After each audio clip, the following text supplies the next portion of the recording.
आई, आत्या,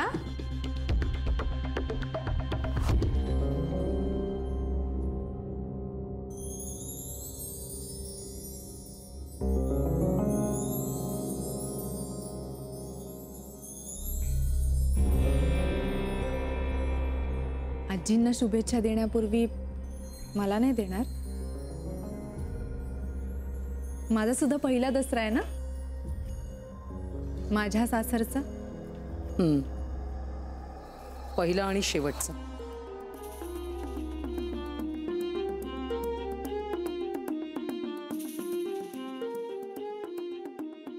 ओके.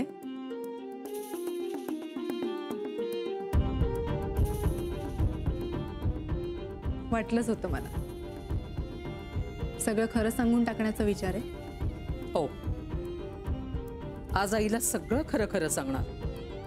त्यामुळे तुझं आज सीमोल्लंघन नक्की. तयार राहा. ते किती तळमळत आहे ना तुम्ही माझ्या लग्नापासून घरातल्यांना सगळं खरं सांगण्यासाठी. हो, मी विक्रांतसाठी गप्प बसले, पण त्याच्याच नावावर तू सगळं खोटं खपवलेस. आज नाही गप्प बसणार. नका बसू तुम्ही गप्प. सगळं खरं सांगून टाका. पण नक्की काय सांगणार आहात तुम्ही? म्हणजे लग्नाच्या दिवशी मी प्रेग्नंट होते हे सांगणार आहात का? पण गीता काकींनी तर हे सगळं आजींना आधीच सांगून टाकलंय. विक्रांतनी सगळ्यांसमोर हे एक्सेप्टही केलंय की त्यांना हे सगळं माहिती होतं. अजूनही एक सत्य आहे जे आईला माहित नाहीये. राईट. आणि ते खरं म्हणजे हे की हे मूल विक्रांतचं नाहीये, बरोबर? अर्थात. पण आत्या, विक्रांतनी सगळ्यांसमोर एक्सेप्ट केलंय की हे मूल माझं आणि विक्रांतचं आहे. मग तो वाटेल ते ऍक्सेप्ट करेल ग, पण ते खरं नाहीये. ओके,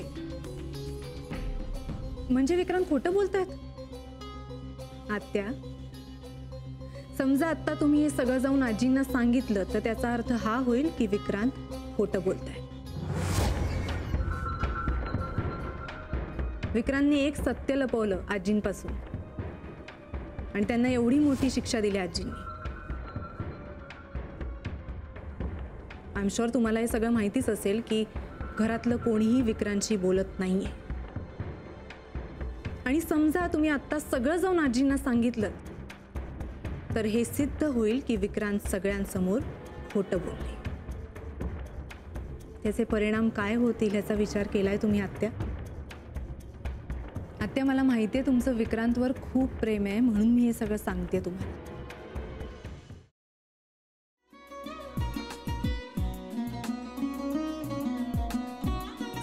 लावू का? हो, असाच लावू ना.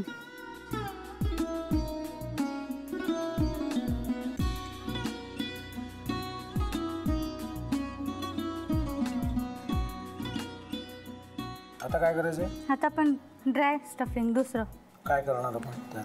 आपण ह्याच्यात मेयोनीज न टाकता बाकीचे सगळे साहित्य टाकायचे. अच्छा, हे सगळं. ऋतू, माझा तर विश्वासच बसत नाहीये. म्हणजे अगं बहिणी आमचं लग्न व्हावं म्हणून किती प्रयत्न करत होती आणि ते सगळं करताना ती शिवच्या आम्हाला माहिती पुरवते. नाही, मला नाही वाटत. गौरी, खूप चांगली असतो म्हणून तुला सगळं जगत चांगलं दिसतं, पण शिव उगाच बोलला असेल का? त्याच्यावर विश्वास नाहीये का तुझा? शिववर पूर्ण विश्वास आहे मी तुम्हाला, पण तो आता हे जे काही करतोय ना, म्हणजे निशा बहिणी समोर त्या राधिका सोबत फिरण्याचं नाटक वगैरे, ते त्याचा काही उपयोग होणार नाहीये. अगं असं कसं म्हणतो?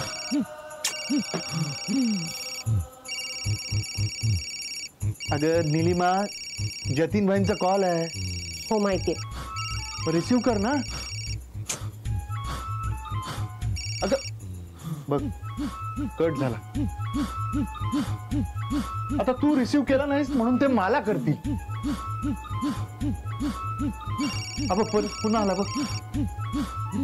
घे बघू. पण हे एक ना एक दिवस घडणारच होतं. आता मला कळलं तुम्ही 2 दिवस झाले काय सांगत होता ते?